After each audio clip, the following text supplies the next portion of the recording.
Midfield. Play with some midfielders. So I've got to put Scholes in there. Sorry. Okay. Yeah. Is he the best for you out of Gerard Lampard's Scholes? Ridiculous. Yeah. I've said he's best player I've played with. Right. Okay. Which one of you is on the fence? I'm pro Scholes, I thought. Okay. Well, I got a really controversial take. I'd say he's not world class. It was funny. What do I know? Paul Scholes isn't world class. Well, here's my argument. I'm not bothered. Go on. Letice, did you say he's world class? We've had a lot of debate on our show whether Letice is world class, yes or no. A lot of people say yes, some people say no. I'd have to say yeah. Yeah. I think that you show me a collection of goals anywhere in the world, like Matt's. Yeah. Ronaldo will have one, but is Ronaldo world class? For me, yes. Ever, Yeah. Yeah. So I thought you... No, of course he is. Of course he is. Yeah. Of course he is. R9 and R7. World class, yeah. Nailed on, world class, yeah. What about Beckham? He had a world class right foot. Yeah. Yeah. That's where I sort of am on Beckham. He's world class, but and he was dead ball situations. Again, he was nice. He was nice to the younger boys, and I think good character, and I think anybody,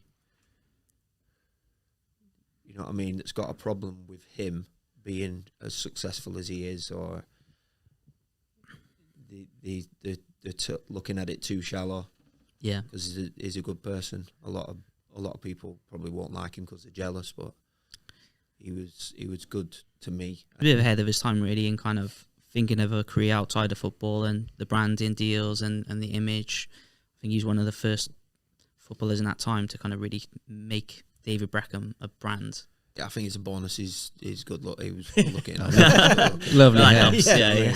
Lovely hair. Shearer was used to come in after a weekend. We'd play a game, and he'd come in and sit in the dressing room, and all lads would go like that. I bet, yeah. Because he was flying. Yeah. He was in his prime then, wasn't he? I think. Absolute flying. peak. Yeah. Athletically, like he was on it. Yeah, he was a monster. Yeah, but not upper body physically.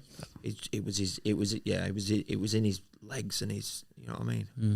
His legs were massive. You said that, didn't you, about the power of his shots? Yeah. So for me, that's what we've had a few people on the show debating whether Alan Shearer's world class or not. But so for me, when Blackburn won the Premier League, he was the best player on the planet. Yeah, bar none.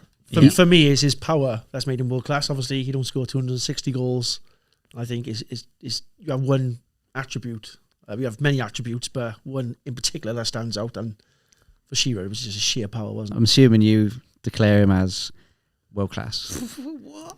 Yeah, okay. Well, that's not even that'll a do.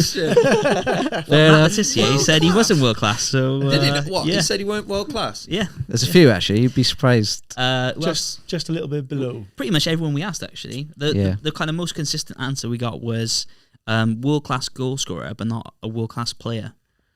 But depends on your definition, I suppose, of what you think. And that's why we're here. And your reaction here, yeah. Tony Cotty, another one, didn't class him in that. Who? Yeah, Tony Cotty. You didn't class Alan Shearer as world class? No. World class goal scorer. That's big coming from. He's a good player. Cotty was great goal scorer himself, wasn't he? In his early days, yeah. This has created a lot of debate, so that's why we ask. That season that they won the title, absolutely best player on the planet.